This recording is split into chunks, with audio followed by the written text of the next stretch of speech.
The movie was fake. The mission was real. We are the Spy-Fi guys, and this is Argo.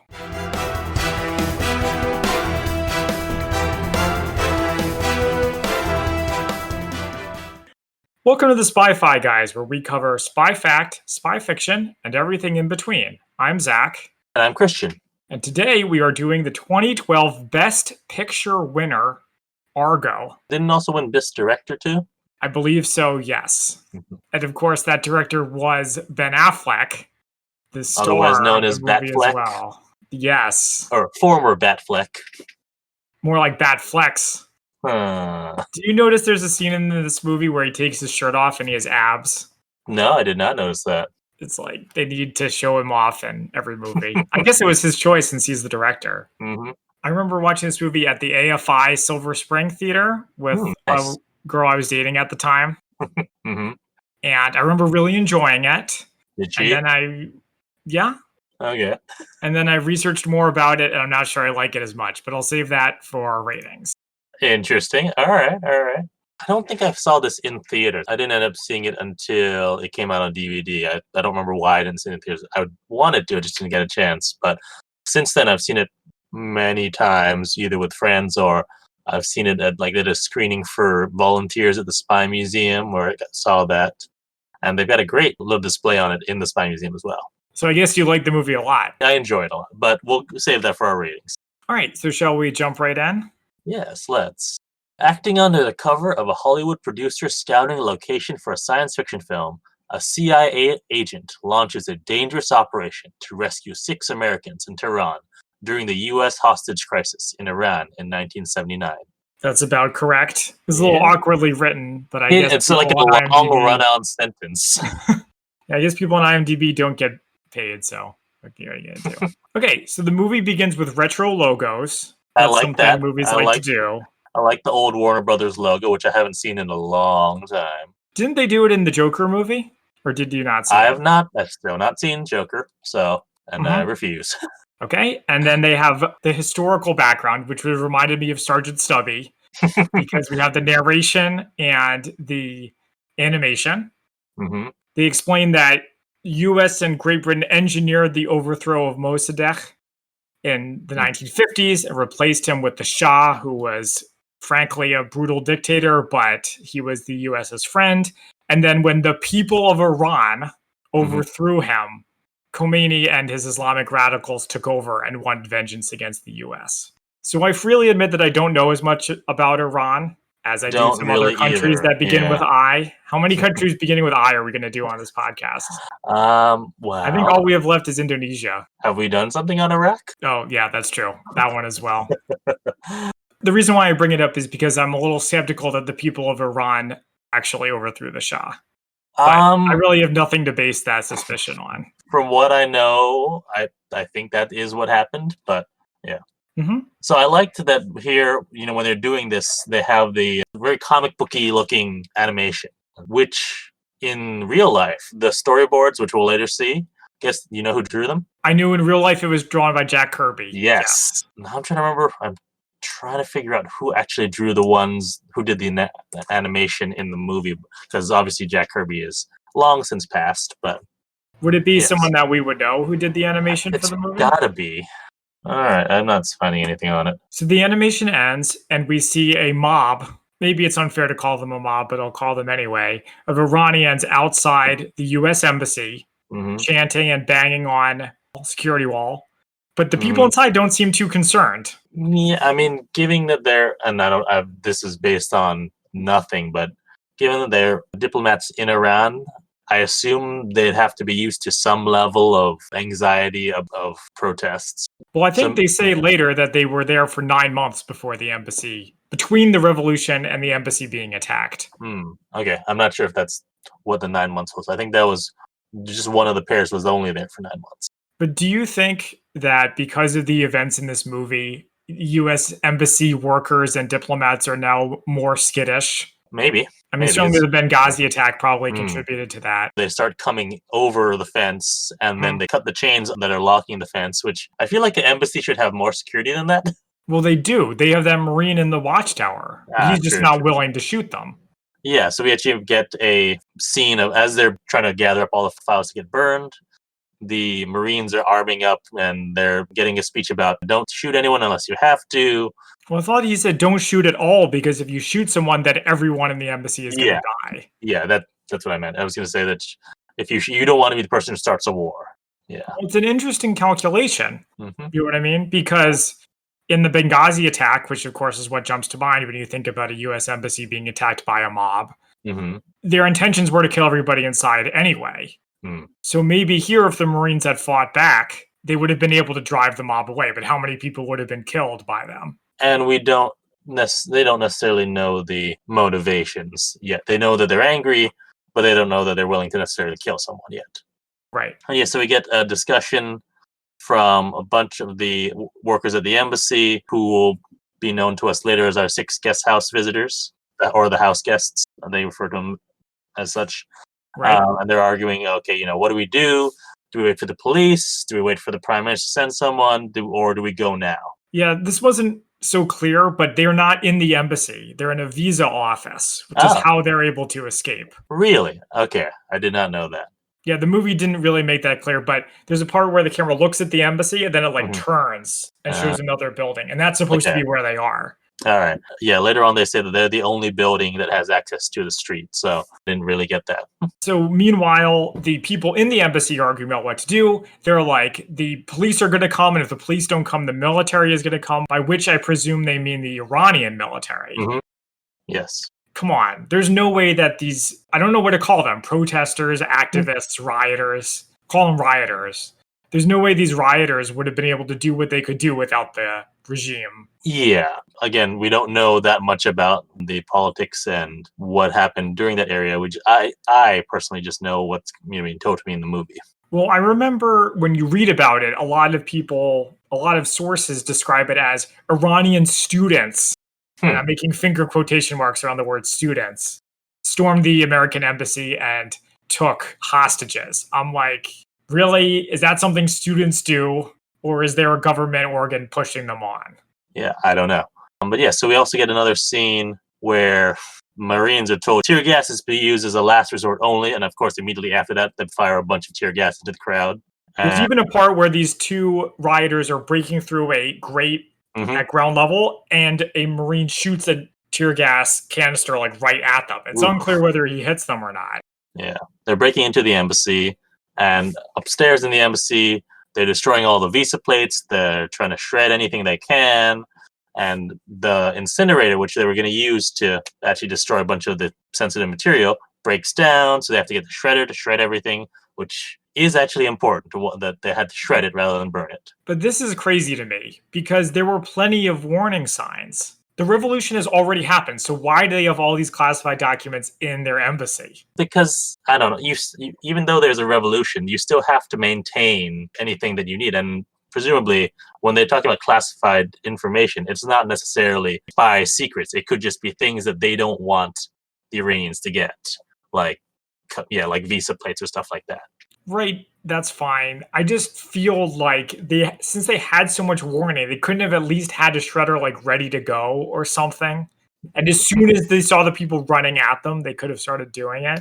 Seemingly, the protesters have been there for a while, and they haven't gotten this active until this point. So I give them a break on that. All right. I guess I'm Monday morning quarterbacking people in kind of an extreme situation. Even if this stuff is happening, they have to keep the embassy operating. Otherwise, there's no direct American presence in the country. So the Marine leader Hmm. is at the door with his Marines, and he says, I'm going to go out and reason with them. Now, I say, has it been an hour? Because he says we have to give them an hour to destroy everything. Well, I think he's trying to buy them time. It So it seems hasn't like been an bad hour yet. decision making all the way around. Yeah, well, yeah. Him, I don't mind Monday morning quarterbacking with. Also, in the visa office, there's a bunch of Iranian citizens there applying for visas to America. And so the staff tells them to leave because, if they get caught trying to apply for visas, they'll be executed or whatnot. Right. Because anything involving America is super toxic and could get you into trouble. Speaking of people getting angry, one of the people who storms the embassy finds a portrait of Khomeini with a bunch of darts in it, of course, which sets them off. right? Which I think is so hypocritical. So look, I understand Oh the boy, opening. The here we Iranians have go. plenty of grievances against the U.S. Let me finish. But this one, because we just saw all these pictures of like the Statue of Liberty with like a skull for a face, and Carter is like a piece of poop, surrounded by Stars of David, by the way. Ooh. So give me a break. All right. Well, I'm just saying that's what's said. I'm not right or wrong. I'm not saying, but It is, I agree, not very professional for someone in an embassy to be doing that. yeah. But yeah. So people in the visa office escape to the street, and the hostages who are in the embassy are blindfolded and taken as hostages.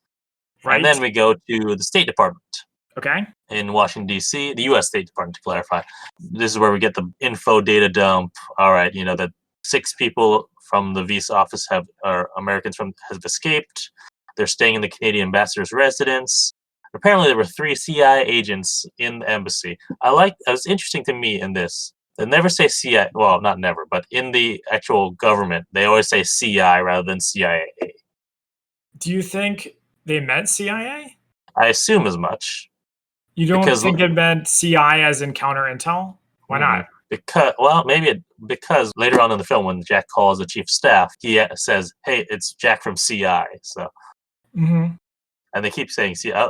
Everyone outside the agency or outside the government says CIA, but inside they said CI. So I don't know, but I just thought that was interesting. But apparently there were 3 agents in the embassy who Mm-hmm. had no idea this was going to happen. So it was failure on their part.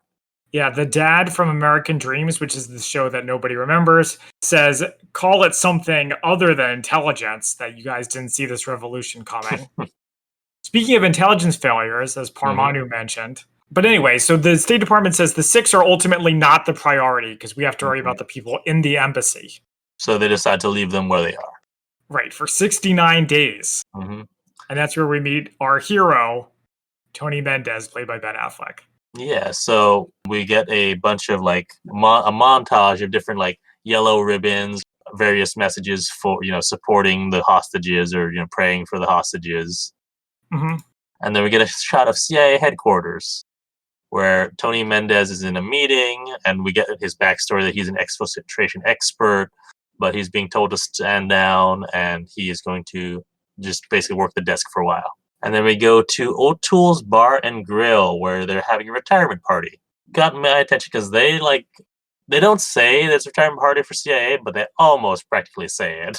Mm-hmm. And it doesn't look like they bought out the bar. It feels to me like there's probably other patrons in the bar. So really, what are you doing? Hey, they probably want to go to a bar after work just like everybody else. Yeah, but don't have a retirement party there when other people might be hearing that you're having a retirement party for the CIA and no.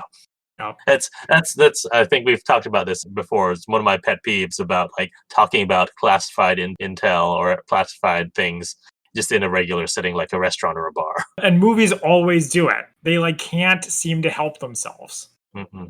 Jack O'Donnell, played by Bryan Cranston, who shows up late to the party. Tony, we find out, has been having marital issues, and then Mm-hmm. as they're giving a toast to the guy who's retiring, they have a toast to the 50 men and women who can't come home, which I assume is all the people honored on that memorial wall. Okay. Oh yeah, did you like that? We talked about that in Patriot Games. Mm-hmm. How now every time they go to the CIA, you have to see the outside and the seal and the wall. Mm-hmm. You can't just have one of them. Tony, we see Tony's apartment with it looks like a bachelor pad. There's Chinese food containers, and he wakes up still in his suit.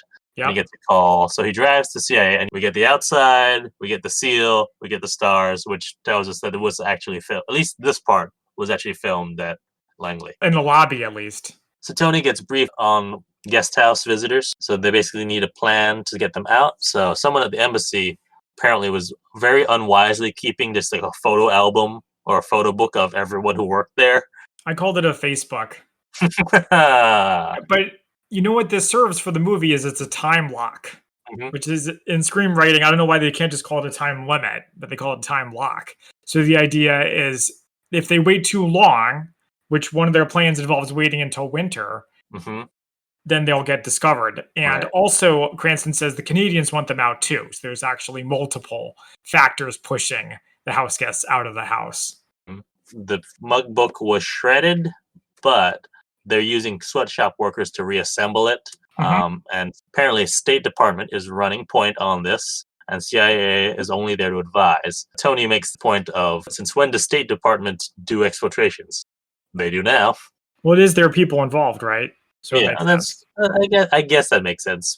Yeah, but come on, they don't have the background or the knowledge base to actually pull it off. As we see in this discussion scene where they're in a boardroom and they're like, okay, we can bicycle 400 miles or something. We Uh-huh. can pretend to be journalists. We can pretend to help starving kids, Mhm. inspecting crops, all of these ideas, and they're all pretty Terrible. bad. Yeah. Here's when we also get a rundown of who all the 6 guest house visitors are. So we have Mark and Cora Lajek, who are a consular officer and assistant. Henry Lee Schatz, who's an agriculture attaché. We got Joe and Kathy Stafford. We don't actually find out what they do, but I assume just another consular officer and assistant. And then we have Bob Anders, who's the Yes. senior consular officer. And you actually tried to keep track of who was who? Kind of. I mean, like, Schatz is recognizable because he's got sort of the shaggy haircut, the mustache, and the sunglasses or Right. glasses. So he's easy to keep track of. It's the like 2 couples that I sometimes couldn't keep track of which one was which. Well, I can keep them all track, but it's like Permani where I don't know their names. I'm just like the guy with the glasses, the Mm. girl with the glasses, the hot girl, the guy with the shorter hair, the old guy, the guy with the mustache, Oh, I and the forgot other guy. about that. We really well, I think we tried to define them by their position too. Yes, but this one is harder because they don't Because they're have no. clear roles, at least not right away. Yeah. Okay, so Tony drives home across the Arlington Bridge, and it's Mhm. weird to see the Arlington Bridge not with construction on it Right, because they've yeah. been working on it for forever.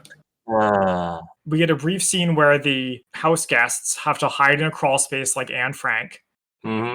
Also, they're just sort of getting agitated, and there's also having discussion on what they think the U.S. should do. Should they return the Shah, who Mhm. we kind of sort of skipped over the fact that the U.S. has the Shah and that it has what, cancer? Was it cancer? I don't remember. Correct. Yeah, and so even if we wanted to give him back, can't really. There's a lot of reasons why the US can't give him Yeah, back, but there's including not negotiating with terrorists. right. As they hear a helicopter fly overhead, and so the visitors hide in the crawl space. Yep. And then we have a scene of Tony at his house calling his son, and they're watching Battlestar Galactica together, which he confuses for Star Wars. Wait, I thought they were watching Battle for the Planet of the Apes. Mm-mm. This is Battlestar Galactica because they talk about Cylons and yep. Oh, okay. He's living separated from his family, which we Hmm. sort of hinted at. But this is when he gets the idea to do a science fiction movie because it takes place in the desert. Hmm. He goes back to the meeting. He tells them their idea. They're going to be a Canadian film crew, and that they have contacts within Hollywood already. John Chambers, who does special effects makeup and worked on the Planet of the Apes. He's done contract work for them in the past, so I assume that means he's helped them with disguises. Yeah, and he's able to be trusted, and you can include him as part of the mission. Hmm. So next we go back to the Canadian residence. Bob, the senior consular guy, went outside because he was feeling stuck. He felt like he was being quarantined, which once that's happened, I like start to relate to the more. It's like, oh yeah, being stuck in your house but wanting to go outside just to have a breath of fresh air. Hmm. Because at the time of recording, as we keep saying, we're still inside. But unlike us, they don't have the internet. This is true. They have just whatever books that the Canadian ambassador may have, Yep, an or Iranian TV. TV. Yeah. But Iranian TV after the revolution, so you can't even dress the way Mhm. you want to dress. Yep. They point out that the Iranians are eventually going to figure out that they're missing 6 Mhm. people. Yeah. So another time lock. Mhm. Or kind of the same time lock. Yeah, Well, but another factor on it that yeah. they're eventually going to get caught. Mendez flies to Hollywood to Mhm. meet Chambers, and he sees the Hollywood sign and it's like falling apart. Yeah, at a certain point of time, I'm trying to remember what happened to the Hollywood sign, like why it was demolished at that point. I know it used to be the Hollywood land sign until Timothy Dalton crashed into it wearing a rocket pack, and that's why it's only Hollywood. Yes and no. Hmm. But I would be curious to know what's the deal with the sign. You could find it. It just deteriorated, like, because it was supposed to be temporary. It The was sign actually itself. yes, it was just there to advertise a new housing development known as Hollywoodland. I did not know that. Yeah, it was only just supposed to last for a year and a half, actually. Well, that makes sense then. It was probably put up in like the 50s or something, right? No, 1923. Even longer then. In 1978, they started to refurbish it. And when this movie takes place in 1980, they're probably thinking, okay, this has gone far enough. We need to get to work. Yeah. All right, so he goes and meets Chambers, who's played by John Goodman, who's great as always. Yeah. And he's on the film set with the like space minotaur, which I thought was hilarious. Yes. So that's the problem with doing a spy show, is that we don't get to watch these old sci-fi movies that just look so corny. I mean, we have enough old spy movies that also look corny. That's true. So I guess you have to appreciate what you have. So he pitches to Chambers and he explains the whole situation again, which is actually kind of a criticism I have of this movie, is that they keep explaining what's going on to different people. Chambers eventually agrees, but he says, "You want me to produce a fake movie for free?" When they say that, the context is not he wants you to do it. They need to find a producer because he's not the producer. He's just working on the film. Oh, so they need to find a producer who can be trusted with the intelligence aspect of it and not talk, who has credibility in the agency, isn't doing anything, and will do it for free. But the doing it for free, I think, is interesting because they're not actually making a movie. Now, I understand that what they do costs money and time and effort, but it's not the same thing as producing an entire movie for free. I mean, he still had to do work and he still had to have his name on it. Like they had, and we'll get to it later, they had to do casting, costumes for everything, had to set up that script reading that we'll see later. So he had to actually do work on it. So it is time, and time is money. Fair enough. Going back to the Space Minotaur. Right. Because there's a great line here when they first meet and Tony asks Chambers what he's working on. He's like, well, audiences will hate it. Who's the target audience? People with eyes. Yeah, John Goodman has a lot of really good lines, which is too bad he's not in the movie more. I also like when he says, if he could act, he wouldn't be playing the Minotaur, which is true. So they go to this restaurant, which has this big display of like celebrity photos, which is definitely a thing in LA. Like restaurants love to show off who's been in their and like which celebrity has been in their restaurant. Right. And we'll have like photos of all of them. Which is interesting because part of LA culture is not reacting to celebrities when you see one. They also do it in New York, though. If you go to a New York restaurant that's been around for a long time, you'll probably see stuff like that. Yeah, so they start assigning roles to the different guest house visitors. You know, one of them has an MA in English, so they make her the script writer. Bob, the director, because he's the most senior. Right? He can be a leader, even if he doesn't know anything about movies. Yeah. So they need is a script and a producer, because if they're going to do this, they need to go all the way so that you really can prove it if someone calls you on it. That's right. So they get their producer, who is played by Alan Arkin, with no hair, which takes some getting used to. So he plays Lester Siegel. And so, again, they tell him the whole plan. Like you said, yeah, they do that a bunch of times. But again, it's for the audience who wasn't paying attention. Right. But I do like, once they're finished explaining, he has a speech where he recaps the plan. I don't remember the whole thing because it's long, but it did remind me of the Red Sea Diving Resort. And this movie, in fact, is very similar to the Red Sea Diving Resort in a lot of ways. Huh, I never thought about that, but you're right. Especially with a former superhero or future superhero with a beard playing the person who's going to take them all out of there. Past and future superhero. That's our math. Okay, so you got 6 people hiding in a town of 4 million, all of whom chant death to America all the livelong day. You want to set up a movie in a week. You want to lie to Hollywood, a town where everyone lies for a living. Then you're going to sneak 007 here into a country that wants CIA blood on their breakfast cereal, and you're going to walk the Brady Bench out of the most watched city in the world. That's about right. That's could be taken right out of the Red Sea Diving Resort. So they're looking at a bunch of scripts. They're considering a bunch of different options. Mendez finds Argo. He's like, it's perfect because it's in a desert kind of environment and it's science fiction, which people don't really understand. And I want to know, what are these other scripts that they're looking at? Did any of them actually become movies, or were they all just terrible? Well, I have a podcast recommendation for you if you're interested in learning about that. I haven't listened to it very much myself. There's one called The Blacklist. I've heard of it.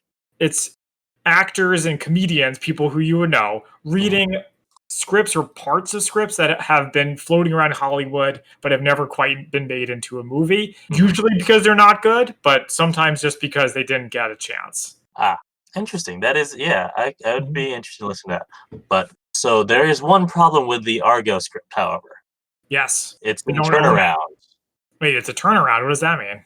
So, turnaround or a turnaround deal is an arrangement in the film industry whereby the production costs of a project, which one studio has developed, are declared a loss on the company's tax returns, thereby preventing the studio from exploiting the property any further. The rights can then be sold to a studio in exchange for the cost of development plus interest. Hmm.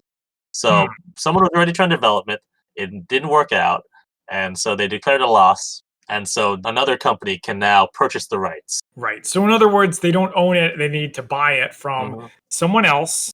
Max Turns out to Klein, be producer. played by David Krumholtz. Mhm. No, And that's not David Krumholtz. who is it then? It is another guy who no, He it's not David definitely okay. He definitely looks familiar, so it might not be David Krumholtz, but I recognize him. Oh wait, you're right. It's not. I'm gonna edit that out. No, I'm not gonna edit it out. That's fine. Krumholtz.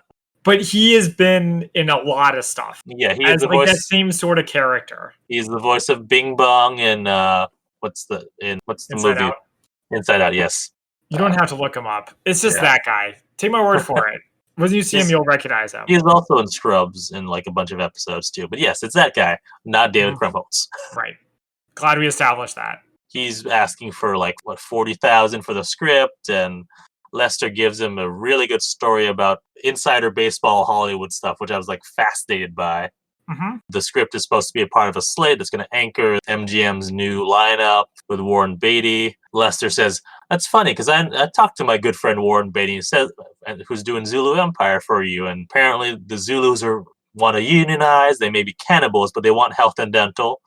Right. And if that's not happening, that tanks your entire thing. So I know that this is all a load of bull, and you're going to give me the script for $10,000." So it makes me wonder whether what's his name again? The guy he's talking to, Marty. Max Klein. It makes me wonder whether Max Klein's thing wasn't true either about MGM's big new plans. Whether Oh, he was just blowing smoke in order to get them to pay he was. more. That's what it is. He was just trying to get more money out of him. Everyone lies for a living, just like you Exactly. said. Yeah. So, and after, so they get it for 10,000, and afterwards Tony asks him, "You really know Warren Beatty?" He says, "Yeah, took a piss next to him during the Golden Globes." Taco, and then they go and get tacos. Yeah, and then I love this. So where they are is on the Warner Brothers studio lot, and I've done Mhm. the Warner Brothers studio lot tour, so I've been past this. Like, the building that they're sitting in front of has been a courtroom in Supergirl. It's been in a bunch of other movies and TV shows. So each time I see that, I was like, oh, I know exactly where they're filming. Nice. It's so funny how that happens. So they're Yeah. talking while they're sitting on the steps. Talking about Mendez says, families and kids. Yeah. yeah, Mendez and his wife are taking time off. hmm And then we see a bunch of Cylons from Battlestar Galactica, or uh, extras dressed as them, mhm. Cylon Centurions. Tony calls his son, and they talk about movies for a little bit, what they're watching. Mhm. And we also have a scene that was a little bit earlier on where Sahar, who's the housekeeper at the Canadian residence, Mhm. talks to the ambassador's wife and saying, "Your guests, your friends, they've been here so long and they never go outside." The ambassador's wife speaks to the ambassador, who is played by Victor Garber. Victor Garber. Sahar knows. Victor Garber always plays like a dad who's worried a lot. Yes, So meanwhile, Tony gets a call from Bryan Cranston, from and they Jack. have very Yeah. cliche dialogue here. Mendez says, "I need a week," and Jack says, "You don't have it." I appreciated that. Yeah. Well, the reason they don't have more time is because the Iranian security is cracking down. Again, going on that timeline of they're going to realize that they're missing people soon. It's a good thing they didn't go with the bicycle plan. hmm Okay, so Alan Arkin's like, we're gonna have a press event. Everyone's gonna be there. We'll have actors in these crazy 70s sci-fi costumes reading the whole script, which I guess gives away the entire story. Yeah, back in the day where there's no internet, so unless you're reading the trades and or you're at this event, Hmm. it's not going to matter. No one's going to really know. The reason they have this event is because what they need to do is really sell that this is a real film production. Hmm. And Chambers has the line of, if you want to sell a lie, get the press to sell it for you. So if they have this big event and all the press and all the trades report on it, then it's legitimate. Unfortunately, they have the connections in order to accomplish that. Yeah, that's what a producer like Lester's there for. So we get the press event. We get to see all of these costumes, all these attractive women in these revealing, ridiculous costumes. Because it's 70s sci-fi. A journalist asks Alan Arkin what Argo means, and he's like, "Is it a reference to they're Jason and the Argonauts. Argonauts?" Yeah, but I think he gets it wrong because the Argo is the name of the ship, and the Argonauts are the name of the people. He gets it wrong because Lester really doesn't know. I don't know if Lester's actually read the script. I wouldn't be surprised if he hasn't. So he's like, it stands for, I don't know, whatever you want. You know what it stands for? Argo, fuck yourself. Which, of course, is the big takeaway, the big running joke throughout the movie. They keep saying it. You want to censor that? We haven't censored anything so far. We didn't censor tits last time.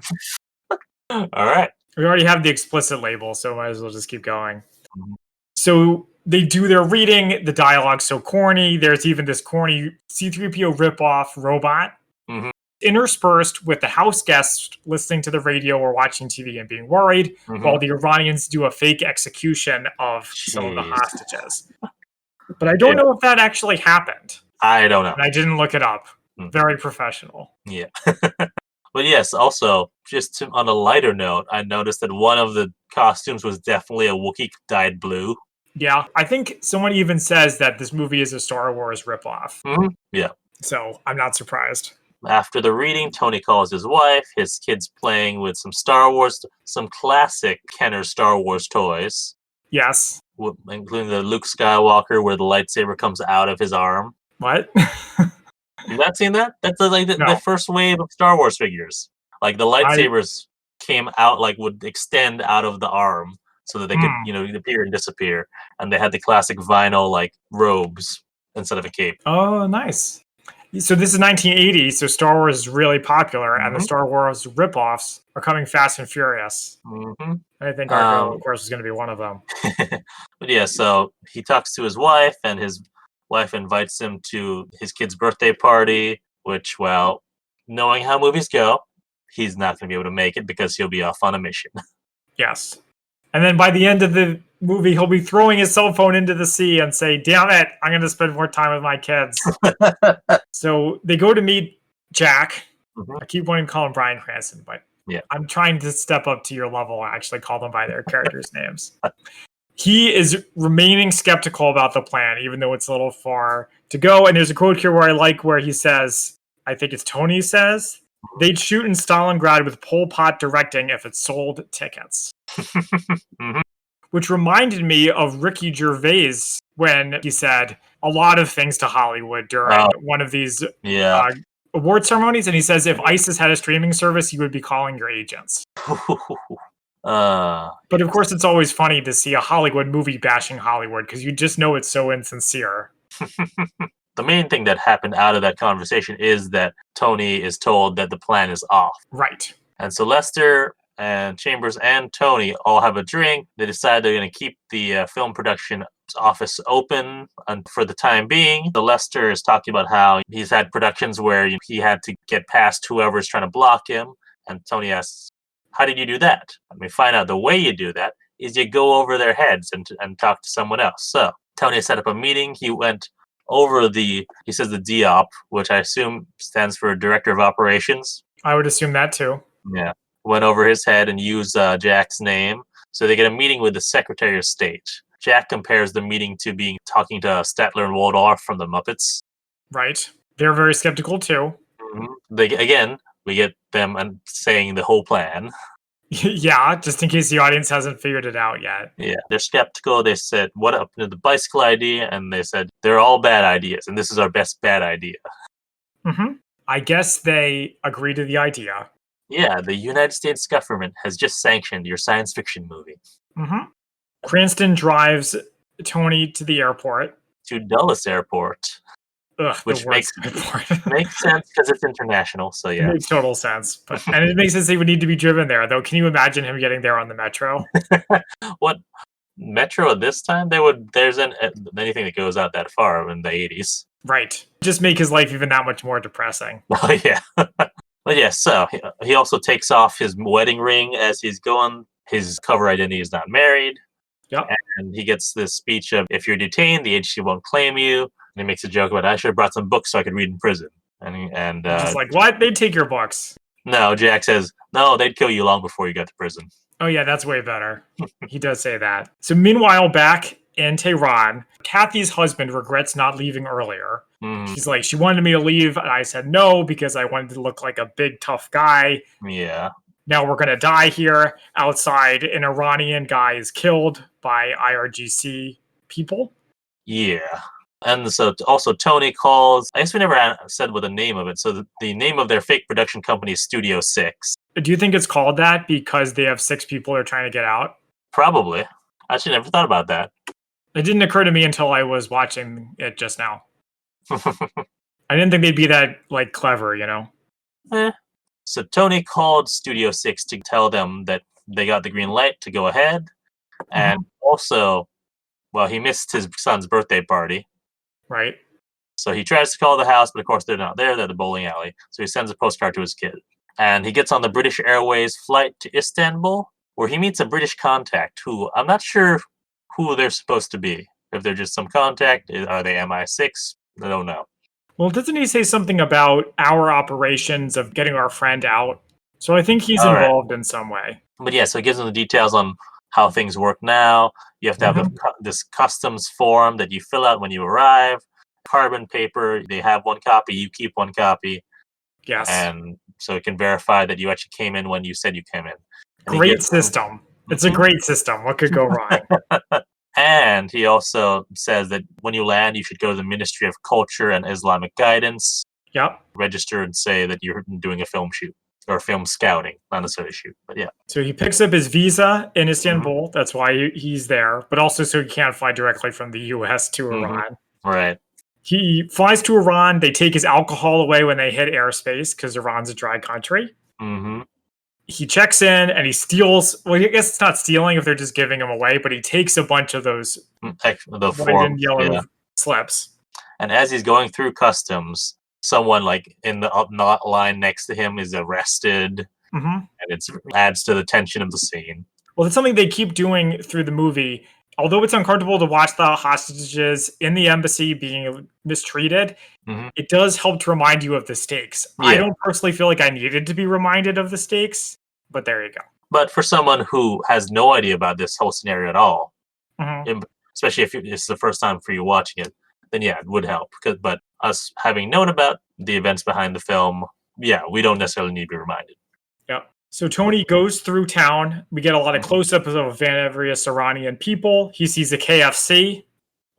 He sees a guy being hanged from a crane. And so he goes to the Ministry of Culture, and he meets with one of the aides, tells them they want to film at the bazaar, the palace, of these different cultural sites, and gives them a copy of the script. The culture guy gives him a little. Do you feel like the culture guy was giving him a bit of a hard time? Yeah, probably. I mean, because what he says is that you come to us at a complicated time. Before this, 40% of the theaters were showing pornography. They're there to try to clean that up, basically. It does seem interesting that people would go and film in a country undergoing a revolution. Back to what you said. What I said about what? The line that they'd film in, what is it? Stalingrad, right. Yeah. But also, I can't think they're like, oh man, all this political instability, that means it'll be cheap to film there. Always thinking. And it reminded me again of the Red Sea diving resort where you had Japanese and German tourists going into cannibal land just to go swimming. So I guess people make interesting decisions. And finally, we get Tony meeting with the Canadian ambassador. And so as they're driving back to the residence, he gives them the passport. He says that the guest house visitors will get, a day or two to prep their covers, and then we'll fly out. Right. And he also tells Tony that Sahar might know something's up. Yep. Tony pitches the plan to the 6, which is what I like to call them, and they're skeptical. My note is skeptical 6. But they say the Canadians are leaving too, so there's yet another time lock. Yeah. And so you better learn your cover IDs quick. And during that scene, we get a good question about, they ask him what the odds are that they're good. So what's the number value of good? 30%? So Tony gives them all their cover identities. He says, you've got to memorize all of the details and add to them. Get to know these identities so much that you dream like them, which I thought that was interesting. This scene scared me. Because I was like in their position, I don't think I'd be able to handle the pressure. I'm not good at memorizing stuff. That's why I write everything down. well, you'd be a terrible spy because the first thing they do is take away your notebook. I think we've established that, though. But yeah, what actually reminded me of is not in the current spy museum, but in the old spy museum. They had, well, current spy museum has this undercover mission thing where you get a new identity and you're given tasks to do. But the Mhm, old one, it's actually a lot harder because you just have details that are on like a thing on the wall as opposed to on a screen that you can memorize them that way. And mhm. so you have to pick out one, and then later on you get tested on them. They're like two different parts of the museum. They also threw in other details that you had to just sort of make up, and so it just reminded me of that. And like, I don't remember some of those details. I don't know. Well, yeah, why would you? Your life doesn't depend on it. News comes in that they have permission to film in the bazaar, which Hmm. is a heavily populated part of town. Tony thinks it might be a trick to like get them to expose themselves to public scrutiny. Yeah. Well, and it's also like calls up Jack, and there's a scene where he like takes a phone scrambler out of I think like a radio and connects it to the Yeah. phone, which I liked. Hmm. They agree that yeah, they called his bluff basically. And so out of the guest house visitors, Joe, who's Kathy's husband, is the one who's like very against it and doesn't trust Tony really. Yeah, they have a Or strong and negative reaction to this whole situation, during this whole time, Tony gives his name as what, Kevin Harkness or something to that effect. right? But he convinces them to trust him by telling them his real name and his Hmm. background, Yeah. And so there's a scene as some of them are getting ready. The other couple, whose names I forget, right? um, There's the woman with the glasses and the guy with the losing his hair. yeah, That's it's them. Mark and Cora. Yes. Okay. Legend of Korra. So there's a scene where they're getting ready and they have this great line of "Don't be recognizable, but look exactly like your passport photo." Mm-hmm. It's pretty funny. Hmm. Very typical spy work where one hand doesn't know what the other hand is doing. But eventually they get together and they get into this 70s van Hmm. that had been procured earlier. They start driving and they drive right up to this rally, nationalist, anti American rally, and then just Hmm. sit there until they get surrounded. Well, I mean, there's not really much you can do with that. But so they drove and they saw that there's a rally, and as they're about to back up, they see all these people behind them as well starting to approach them. Yeah, So maybe there's a nothing little they too can do. critical. Yeah, Yeah. So the plan is they just drive right through not very the rally. slowly, not so, Yes. not fast so they could hurt anyone, but just drive so that they make their way through. So it's a very intense scene of people like People are banging on the pounding on it. windows. Yeah. I gotta say, the Iranians don't come off too well in this movie. But in fairness, the people at these rallies are going to be like the super hardcore ones, not your average person. But yeah, so they finally get through there. Pretty much once they get out of there, Mhm. Tony quizzes them on their cover identities, It's a which great they time to all do it because they just are really rattled. exactly. So if you were able to do that when you're rattled like that, then you've got your cover identity down. Yep. So they meet Reza. He works for the Ministry of Culture, Mhm. and there's this line where he asks if it's going to be a foreign bride film. Yeah, what was like up with that? Is that just because that's the other films that they film there? So it's like a film where a foreigner comes to the country and gets married, and there's differences, and then they solve those differences and laugh.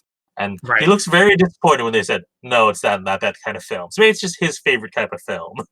Or I also wonder if it's a kind of story that the Iranian government would approve of because it's very True, wholesome. would be that. Yeah, So they walk through the bazaar and it looks really nice, all this cool stuff to it's buy. also very crowded. Yeah, it is very crowded. There's a joke where Mike is his name Uh, Mike or is that his cover? his cover name is Mike. That's Shots or Henry Lee Shots. Okay, so he's looking through a viewfinder the wrong way. Mhm. Very, very funny.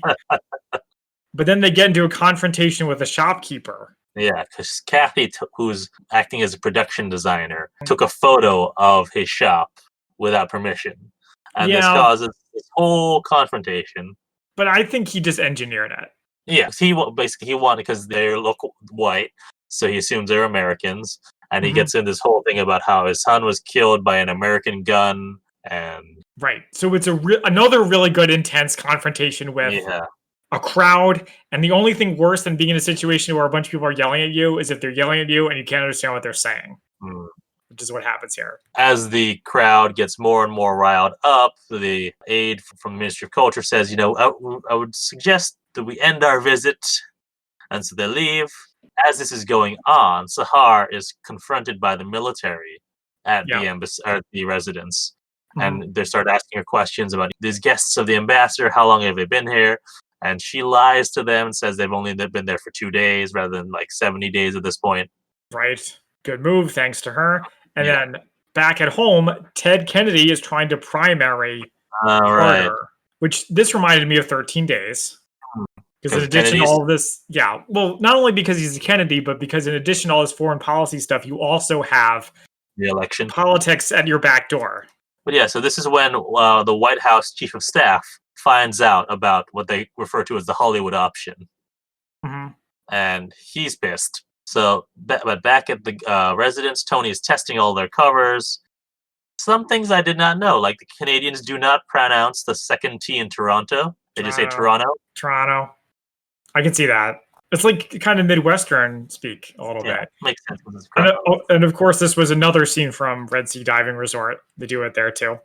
Yeah, it's been a while since I've seen that. So Mendez gets a call. He says, "We're scrapping the mission at this incredibly late hour because we're going to go with a military option."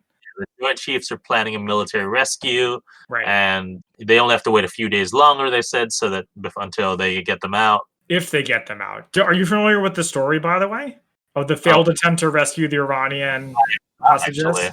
So Carter approved this plan to use helicopters and Delta Force, like in the movie, to go in and rescue them. And they went in to a staging area in the desert, and the desert sand got into the helicopters and jammed them, and they didn't work. oh, And it was a failure, embarrassment, even worse than the embarrassment the Carter administration was already going through with this whole hostage situation. So it made the situation worse, thus wow. contributing to his not being reelected. Yeah. Wow, I did not know that. That is fascinating. Yeah. Jack says that if Americans are being dragged out of the Canadian ambassador's residence, it's world outrage. If Americans are killed because they're playing make-believe film crew, then it looks terrible. It's a laughing stock. Yeah, it's a little bit of a cold blooded way to look at it, though. Because either way, the Americans are dead. Mm. That's But all about the optics. yeah. So meanwhile, the six are like, we're leaving tomorrow, so it's party time. They start drinking. Yeah, they say it's scorched earth policy with the alcohol. They play some Led Zeppelin on the record player. Tony also steals a bottle of alcohol. Oh, I didn't notice that he stole a bottle of alcohol. That's funny. And the ambassador, who also knows that the plan has been called off, tells them it's better that we don't tell them now because they'll just get agitated. So it's best if you just don't show up tomorrow. So it's lies within lies around here. It's almost like it's a spy movie. So Tony's back at his hotel room, drinking alone, and like there's a nice contrast between him drinking alone and the visitors getting drunk in the residence and laughing with each other. Right. Back in Hollywood, Lester and Chambers are told to pack up the office. They decide, let's go for a drink first before we pack up everything. It's the next day, and Kathy notices that he's late, and they're getting worried. So yeah, Tony decides I'm going to do it anyways. He calls Jack, tells him taking him through, but doesn't, One and little just hangs up. problem. Yeah, They don't have tickets. They need Carter's permission to get tickets. And I'm like, how is Tony not aware of that? confirm the tickets. So I think that's why he called Jack, so that he can make sure that anything and everything is ready for him to go through. Otherwise, they're going to cut at the airport.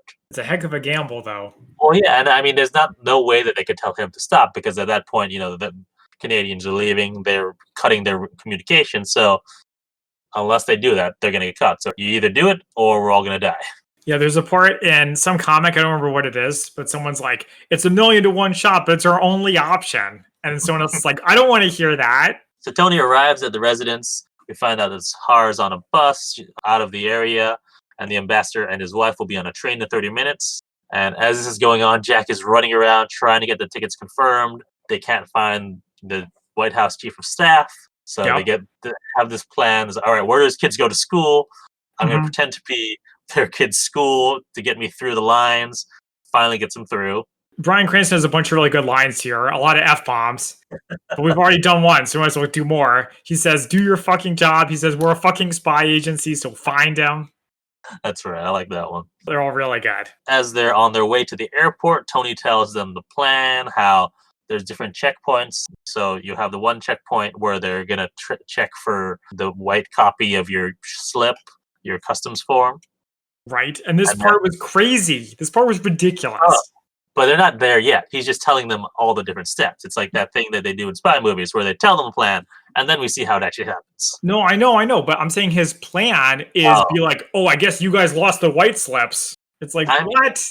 it's a third world country, and also this is a plan that has been implemented very recently. So of course there'll be mistakes. Yeah, but that was something I was wondering as soon as they brought the white slips up. I was like, "How are they gonna get around this?" Because although it's a not very good security system by today's standards, Hmm. you know that they're gonna check for the white slips, and how are you gonna get it to 'em? Well, they said they don't always check. They said if they check. Oh, that's true. Fair enough. Yeah. And then after that, they'll also have their passports checked, and then they might have additional security screening Right. by So you gotta be the ready for the questions and so yeah. on. They get to the ticket counter. Tony finds out the tickets haven't been confirmed. He's like very calmly asks, "Could you mind checking again?" And What movie is it? What fictional movie do they do right, this? Come on, it's your favorite movie. They did Mission Impossible, when? right? Isn't there a part where Tom Cruise is like does a thumbprint or something, and they're like, "We don't have you on the list." And he's like, "Check again," and they're like, "Tick tick tick tick tick tick." Well, yes and no. They do that in Ghost Protocol. It's more of a demanding thing. It's not just you do mind checking again. Okay, I knew it was one of those fictional movies where, oh no, suddenly it's there. I should do that for both the first Mission Impossible and Ghost Protocol. There we With go. fingerprints. But yeah, so just down to the last minute, they get a telegraph from the White House saying that they can approve the tickets, and so they approve the tickets, and then Tony has the ticket agent check again, and they're magically there. Right? And then they get to the checkpoint, and they can't find the white customs copies. They talk to Bob, who's in the front of their group, and say, we're all together. And they ask him, what are you here for? So we're film shoot here. I have a copy of a letter from the Ministry of Culture. And so once they see this, oh, it looks official. All right, come on through. Yep. Just act like you've been there before. That's life advice, unless it's a courtroom. That's my little addition to it.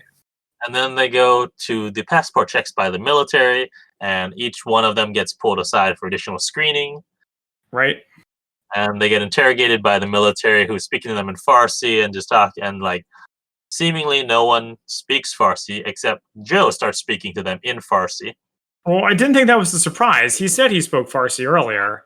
And there's even a part where he's like, an American gun killed his cousin or whatever. You're right. I think Joe was the one who said that. Yeah. Yeah. But he still really steps up because everyone else was just kind of staring and didn't know what to do. Yeah. So he actually gets all the storyboards out and tells them the whole story of the film. The story of the film is like the story of the Iranian Revolution. Mhm. I was Right? wondering, like, is that actually the story of the film, or did he just make that up so it seems more favorable to them? It's a good point. I mean, we don't know just from what little we saw. Hmm. Like what we saw in that president told us effectively nothing. And also, did they if that was the real story? Is he the only one who read the script, or do you think everyone else actually read the script? Yeah, they probably had plenty of time with nothing to do, so you might as well read the script. Also, it would be part of their cover, right? If someone asks them what's your movie about and you don't know, Yeah. that's So I pretty would bad. hope that they'd read the script, especially this. That's the other thing that got me is in this moment, Cora is supposed to be the screenwriter, Mhm. and she's frozen. So I'm like, come on, but maybe she doesn't speak Farsi. Yeah, fair enough. But while this is going on, the IRGC, or they don't Hmm. say who they are, but some Iranian military police people Hmm. have put together their pictures Hmm. with the carpet weavers. They figured it out and they're after them. They break into their house and they're basically on the warpath. Yeah. So back at the airport, Joe seems to have convinced them, but in English, the lead soldier says, "You don't go until we verify." So they Mhm. give them the card for Studio 6. First, the CIA is calling Studio 6 to try to tell them, "Don't shut down. We need you to be there in case they try to verify." The phone's ringing and no one's answering because Lester and Chambers are stopped from getting to their production office because there's filming going on the back lot.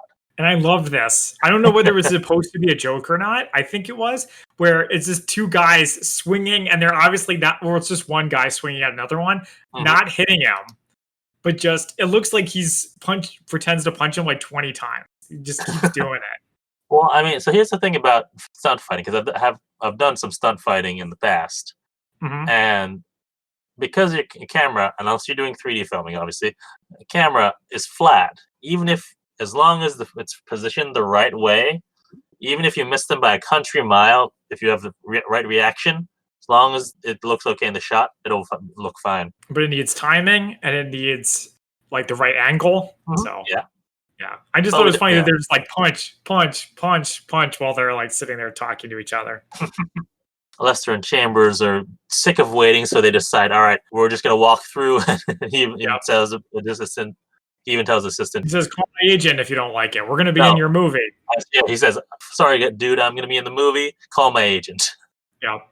And then while the guard is calling them, he's looking at a newspaper and he comes across an ad for Argo right next to a newspaper article about the press release happening. Yeah. So hey, that paid off. So at the last ring, John Goodman picks up the phone. He sounds out of breath. They ask, "Is Kevin Hawkins there?" He says, "No, he's out of the country on a location scout." Hangs up very rudely, but his story checks out and they let them leave. So, and they let them leave just as the doors had closed for the flight, but they still let them get on board. They actually, they're about to trying to pack up all the stuff, but when it says, "No, you keep storyboards, they're a gift." Yes. So they get out of the airport, they get on a van, but then the van has trouble starting. Like it's like a horror movie. So you know what this whole part was like? Is like The Dark Knight. Yeah. So the first time you watch Dark Knight, obviously it's amazing. It's so tense. You don't know what's going to happen. But then when you watch it a second time, you're just sort of like, all right, let's go. Let's move it along here. We know what's going to happen. That's sort of what I felt here. I don't know. Actually, I did not feel it. And I've seen this movie within the last year recently. So even though I'd seen it relatively recently, there was still tension from you, though. Oh, good. Yeah. Glad it worked for you. But yeah, so the shuttle stalled and then they finally get it going. And at this point, military at the airport gets a call about they've realized who the guest house people are. But rather than call, down to the gate, they have to have a guy run to the gate to tell them. It doesn't make much sense, but whatever. So the Iranians get in police cars, military cars, and they start chasing the plane down the runway. Yep. And this is the best part of the movie, but it's ridiculous because it's like a Fast and Furious 6 runway. They also storm up into the control tower. As the plane's taking off, the Jeep and the police cars are driving right alongside it, and then the plane takes off. There's wheels up. Well, I was wondering, what were the Iranians' plan? Like, what were they thinking was going to happen? But how? Were they going to, like, shoot the tires out? Because it looked like he was pointing his gun at the front tires. He was thinking about it. Maybe he's seen too many Hollywood movies. Maybe. I think if they could get the plane to stop somehow, maybe wave down the pilots or something, then they would have stopped. But they don't. They don't. And it seems like how big is Iranian airspace? Because it seems like not too long after they take off, they clear Iranian airspace. Well, with cuts in movies, it was sort of like Parmanu, where they cut a scene and it could be 6 months later for all anyone knows. Iran is a big country, and Tehran's right in the middle of it. So they probably were flying for quite a while. All right. But yeah, so once they clear Iranian airspace, all the six are celebrating. They're hugging each other. It looked like Henry Lee Schatz kissed Cora, who's married to someone else. I didn't pick up on that. Yeah, I was like, what? Did you just kiss one of the married women? I think Joe and Tony have like a bro handshake. Oh yeah, I was like, he goes up to him and I was like, is he gonna apologize? No, just very silently gives him his hand and shakes his hand. Bros. And then meanwhile, Shahar is crossing the border into Iraq. Oh. Which is a little bit of out of the frying pan and into the fire. Yeah. While they're on their way home, I guess. Bryan Cranston says Canada is the one who needs to take the credit here because otherwise they could retaliate against our hostages. Yep. He says, thanks to Canada. Yeah.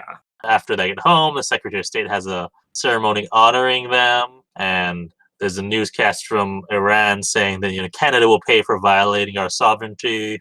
Curse you, He-Man! You haven't heard the last of Skeletor. What's what these things always remind me of? And then Tony, back at CIA headquarters, is turning in all the relevant materials to the archives, but he happens to keep one storyboard. Nice. As he's exiting Langley, he runs into Jack, who tells him that he's going to get the Intelligence Star, and there's going to be a ceremony next week. And he's like, if you push it to 2 weeks, my son can come in, he can see it. And then but Jack tells him, because the op was classified, you can't come. No one will know. He doesn't even keep the medal. I don't get it. That's Like, how I it know they is. do I know they do this in movies, but why can't it be like, "You did a great job on something we can't talk about, here's your medal." What's so hard about that? Because then what? They have this medal, and they'll have to explain why they have the medal. Just don't show it to people. Yeah, they don't trust people to do that. Or just be like, "I did a great job at my work," and then people will stop listening and be like, "This is boring, Not whatever." when it says CIA on it. Well, don't have it say CIA on it. I don't wanna tell them how It to run won't their be railroad. the intelligence star. Okay, fair enough. So there's a couple good dialogue here where Bryan Cranston says, "If you wanted applause, you should have joined the circus." To which Tony says, "I thought we did." And then I would have had Bryan Cranston say, "Those are the other guys." Ah.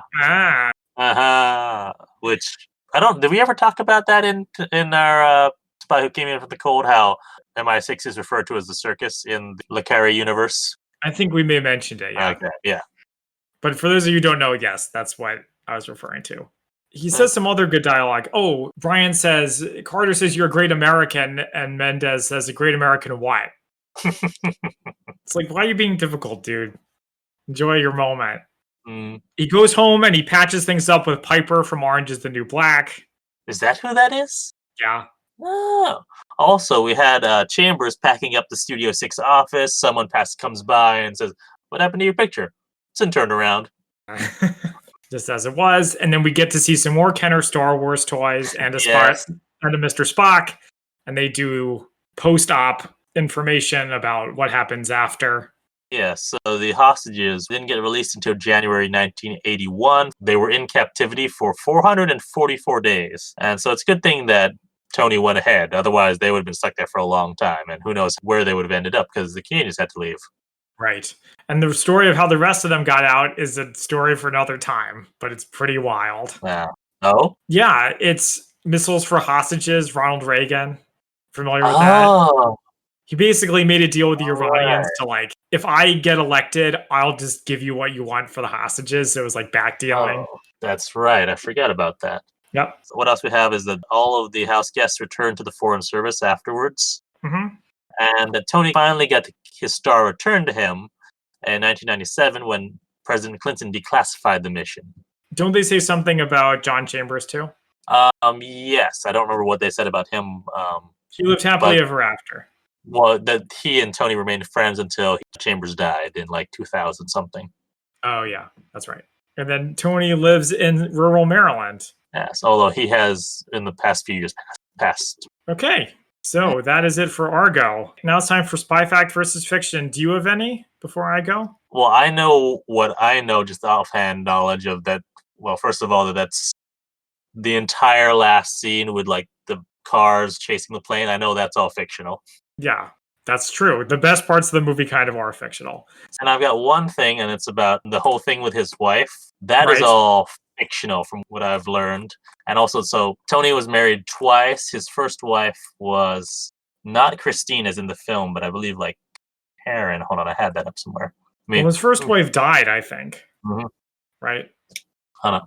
So yeah, his first wife was Karen, who died in '86. He later married Jonah Mendez, who was formerly the chief of disguise at the CIA, and who Hmm. still does a lot of programs with the Spy Museum and has some really great stories. Yep.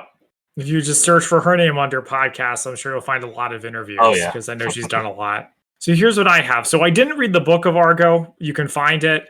It's because this movie was so well known because of all of its best picture and Oscar nominees that a lot of was written about what's true and what's false.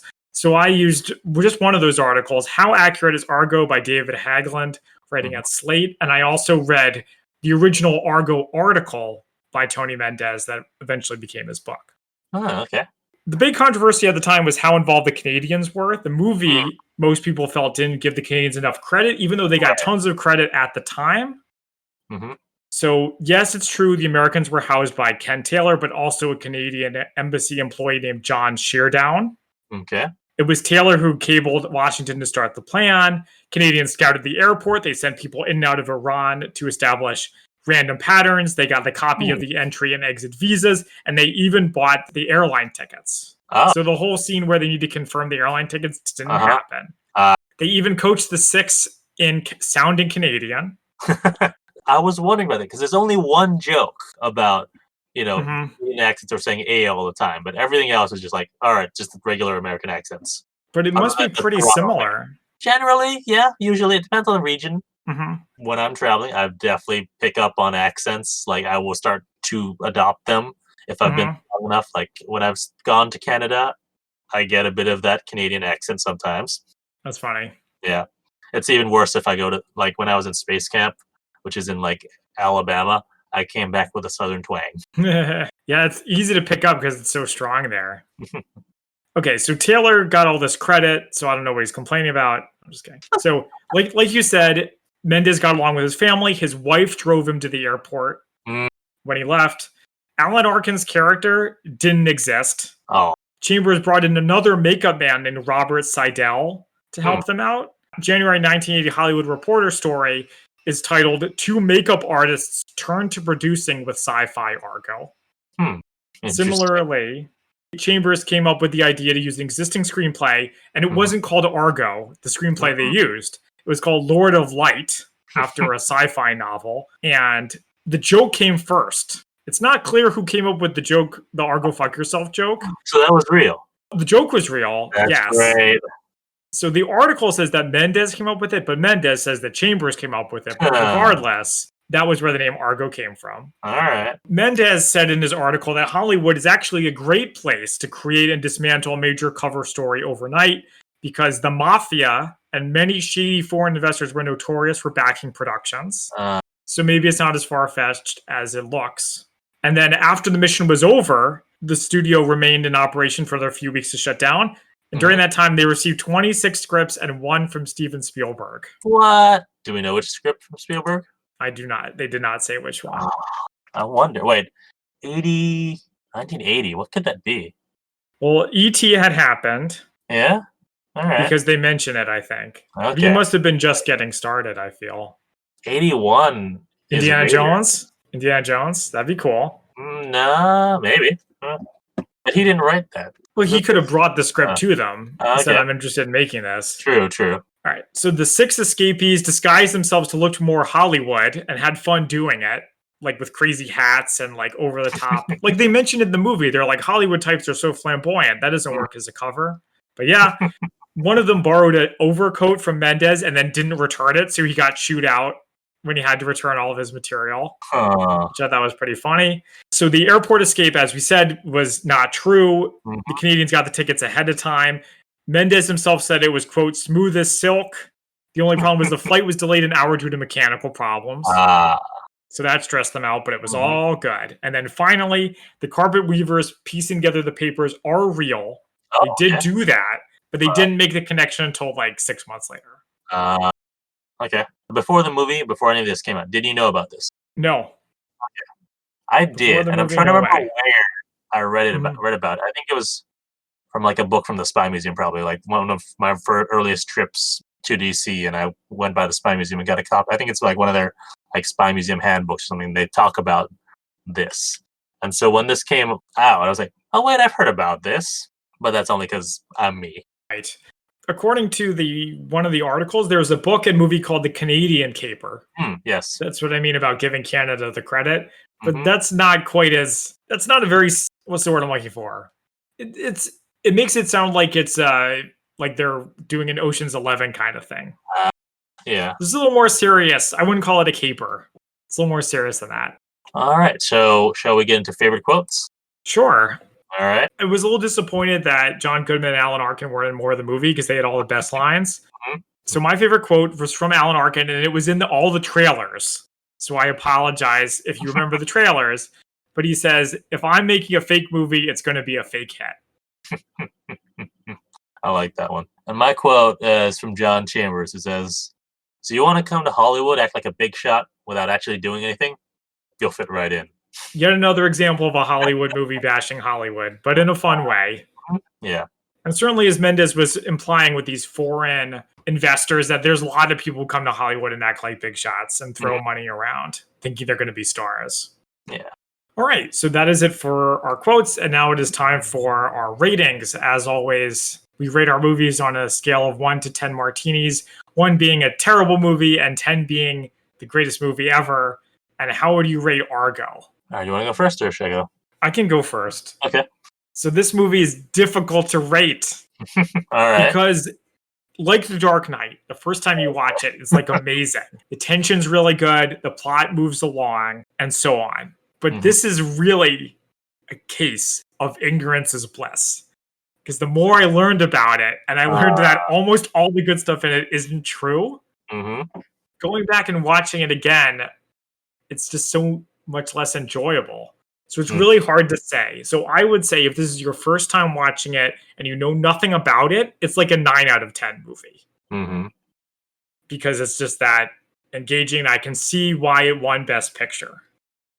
But now that I know so much and that it's not true, it's harder to take it seriously. So I would give it more like a 5 out of 10. Ooh, it's sort of average. I know the fact that it's not true really hurts it. But remember, 5 out of 10 is not a bad rating. It's a well-made movie. It's just not true. I wouldn't go as far as the 9 out of 10 that you said that if you were a first-time viewer, but I'm going to give it an 8 because this ticks a bunch of different boxes for me. It has the spy angle, it has the Hollywood angle, which I enjoy movies about Hollywood, and it's also got a bit of the sci-fi angle too because they're making a sci-fi movie. I like that it's a realistic take on what spies actually do or exfiltration would be like, and that's even though it's based on a real story, I'm just looking at it just as a story, and it's got the tension for me. Unlike you, the tension lived up to it for me, even the fifth time around, which I think this is probably going to be. So it's still there, and it still worked for me. And I thought it was really well acted, well written, and I like the spy stuff in it. So you can see why it won so many awards. Yeah, very nice. Well, thank you for joining us. You can find us on social media at the Spy-Fi Guys on Facebook, Twitter, and Instagram. Until next time, I'm Christian. And I'm Zach. And we are the Spy-Fi Guys, signing off.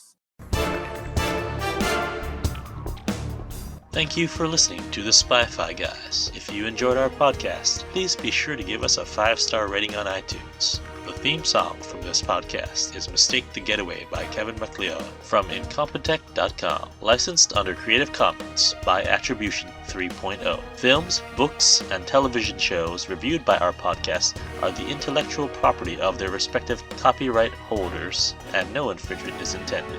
This is a personal podcast. Any views, statements, or opinions expressed in this podcast are personal and belong solely to the participants. They do not represent those of people, institutions, or organizations that the participants may or may not be associated with in a professional or personal capacity unless explicitly stated.